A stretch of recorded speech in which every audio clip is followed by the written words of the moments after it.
안녕하세요. 반갑습니다. 장용호 소장입니다.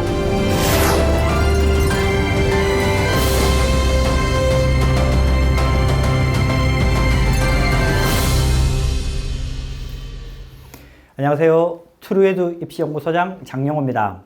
엄마표 입시전략 세우기 프로젝트 탐구과목편 이제 세 번째인데, 사탐 중에서 가급적 선택하면 안 되는 거, 원래는 이제 절대 선택하지 마시라고 했는데 비추하는 과목에 대해서 말씀드리고 왜 그런지 말씀드릴게요. 조심하셔야 될 거는, 제가 말씀드리더라도 그 과목은 우리 학생들이 정말 잘할 수 있다, 뭐 50점 만점을 다 받는다, 실수하지 않으면 하나밖에 안 틀리거나 다 맞는다, 그러면 그거 선택하시면 돼요. 아시겠죠?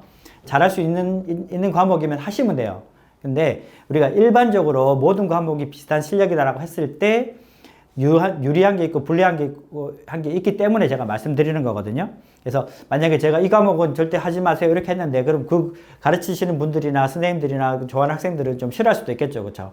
그러니까 제 취지를 이제 알아주시고 들어주셨으면 좋겠습니다. 그래서 제가 이제 추천하는 과목에서 말씀드릴 때 첫 번째 키포인트가 뭐라 그랬어요? 선택을 할지 말지 키포인트가, 공부량이 작아서 국어, 수학, 영어 공부에 방해가 되지 않아야 된다. 아무래도 국수형 비중이 높죠. 사탐에 비해서는. 두 번째는 덕후가 있으면 안 된다 그랬죠. 덕후가 있으면 안 되거나 덕후가 적거나 매니아층이. 근데 만약에 우리 학생이 내가 덕후다 그러면 그거 하면 됩니다. 아시겠죠? 대표적으로는 역사 과목이에요. 역사 과목. 우리가 역사군 했었죠. 지리군, 그 다음에 윤리군, 역사군, 일반사회군 할 때 역사군의 두 개, 동아시아사, 세계사, 요거는 가급적 선택하지 마라 이렇게 되어 있습니다. 그래서 요거는 일단 기본적으로 특히 세계사 같은 경우는 공부량이 제일 많아요. 암기량도 제일 많고, 그 다음에 역사 덕후들 있죠. 그렇죠? 아시죠?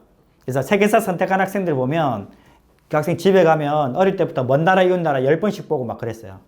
그런 애들끼리 모여 있거든요. 그래서 굉장히 조심하셔야 된다 이런 겁니다.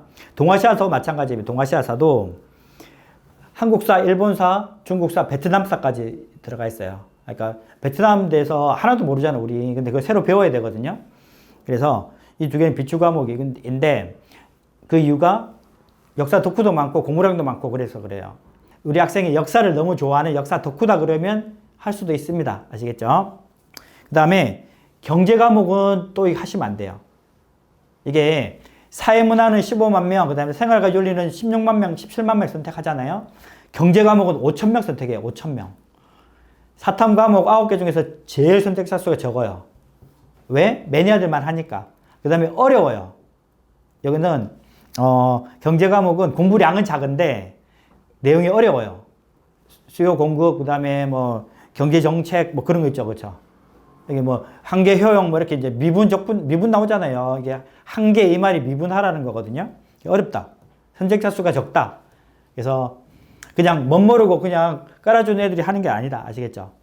그 다음에 이 경제 과목은 또 누가 선택하냐 그러면, 문과에서 우리 아버님 어머님들은 아실 텐데 문과에서 제일 좋은 학과가 어디냐 그러면 지금은 경영학과인데 예전에는 뭐였죠? 법대, 상대, 뭐 영문과에 나갔잖아요. 그러니까 법대가 없어지면서 뭐 로스쿨이 생겼죠. 로스쿨. 그러니까 문과 학생들 중에서 상위권 학생들은 경영, 경제, 상경 계열을 갔다가 로스쿨로 가려고 하는 학생들이 많거든요. 그런 학생들이 경제 선택을 많이 하더라고요, 보니까. 근데 그런 학생들이란 말은 공부 잘하는 학생들이란 말이에요. 아시겠죠? 공부 잘하는 학생들이 경제 과목을 선택을 많이 하더라. 어려워서 이해 못하는 학생들은 선택 자체를 하지 않는다. 그래서 밑에 깔아주는 학생이 없다. 그 다음에 5천 명밖에 안 된다. 그래서 많은 그냥 사회를 못하는데 그냥 선택을 하긴 해야 되니까 하는 학생들이 생윤, 사문 많이 하는데, 경제는 그런 학생 전혀 없어요. 아시겠죠? 그러니까 비추 과목이고, 또 비추 과목이 뭐냐면 정치와 법. 예전에는 법과 정치였는데, 이게 제가 왜 이거 비추냐 그러면, 추천해준 생활과 윤리 같은 경우는 그것과 반대 이유거든요.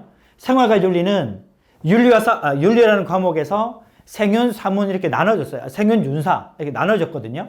그러니까 공부량도 적어, 또 쉬운 파트만 몰려있어 이래 됐거든요. 그러니까 추천해 주는데, 정치와 법, 작년까지는 법과 정치였는데 한 4, 5년 전에는 과목이 법과 사회, 법사라고 했어요. 법과 사회, 그 다음에 정치, 이 두 과목이 합쳐졌어요. 내용이 유사하다고. 합쳐지다 보니까 공부량이 2배죠, 2배. 다른 과목에 비해서 공부량이 무지하게 많아요. 특히 법 같은 경우는 이게 뭐 판례도 나오고 막 그러더라고요, 보니까. 그러니까 법적 용어를 모르면 이해가 안 되는 거예요. 그러니까 기본적인 것도 쉽게 적응이 안 돼요. 뭐 아까 한국지리 같은 경우는 이해가 쉽거든요. 아는 내용이 많으니까. 근데 정치와 법 같은 경우는 정치는 조금 어른들은 이해를 잘하는데 우리 학생들은 뭐 정치 뉴스링 잘 안 보잖아요. 그러니까 정치와 법 같은 경우가 공부량도 많고 어려워요. 아시겠죠? 물론 정치와 법 선생님은 내용은 어려운데 쉬운 수능, 이게 문제는 수능 모의고사 문제는 쉽게 나온다고 하세요. 근데 정치나 법 같은 경우는 기본 용어를 모르면 아무리 쉽게 내도 어려워요. 아시겠죠? 그래서 정치와 법 같은 경우는 두 과목을 통폐합했기 때문에 공부량이 많다. 그래서 비추한다. 아시겠죠? 그 다음에 윤리와 사상 같은 경우는 이건 약간은 추천할 수도 있고 비추할 수도 있는데 비추는 내용이 어려워요. 아시겠죠? 공자, 맹자, 칸트, 헤겔 뭐 이게 다 나와요. 그래서 뭐 그 우스갯소리 그런 말도 있거든요. 우리나라 말로 한글로 써진 책 중에서 제일 어려운 책이 헤겔이 쓴 책이라고. 이해가 안 돼요, 읽어도. 근데 그런 거를 다루는 게 윤리와 사상이에요, 철학. 그래서 요거는 가급적이면 하면 안 되는데 이게 이해가 잘 되는 애들, 나 철학과 갈래 이런 애들 같은 경우는 이해가 잘 돼서 쉬울지 모르겠는데 대부분 학생들은 좀 어렵더라. 아시겠죠? 그래서 저는 좀 비추하는데 이건 수능만 해당되는 말이고 이제 약간 예외적으로 하나 더 말씀드리면 문과 학생들 중에서 논술 있죠, 논술. 논술 전형을 준비하는 학생들은 수능 성적을 잘 받으려면 제가 지금까지 말씀드린 대로 하시고 논술 공부에 도움이 되는 과목이 있어요. 한 4개 정도가 되는데 기출문, 제시문에 그 단원이 나와요. 뭐냐면 제일 많이 나오는 게 당연히 방금 말씀드린 윤리와 사상. 제일 많이 나오고 그 다음에 생활과 윤리도 많이 나와요. 보면. 그 다음에 경제 문제가 가끔씩 나오거든요. 경제 지문이 나옵니다. 왜냐하면 대부분 문과들이 배우는 사회생활은 기본적으로 경제 문제가 안 겹치는 게 없잖아요. 그 다음에 정치와 법과 정치 요 내용들은 제시문이 많이 나와요. 제시문 출전이 아시겠죠? 그래서 윤리와 사상, 생활윤리, 경제, 정치와 법 하나 더 한다면 사회문화까지 그 5개 과목은 논술과 유사성이 있어요. 유사성이 거의 없는 게 지리 과목 뭐 그런 것들이거든요. 아시겠죠? 그래서 이제 정리하겠습니다.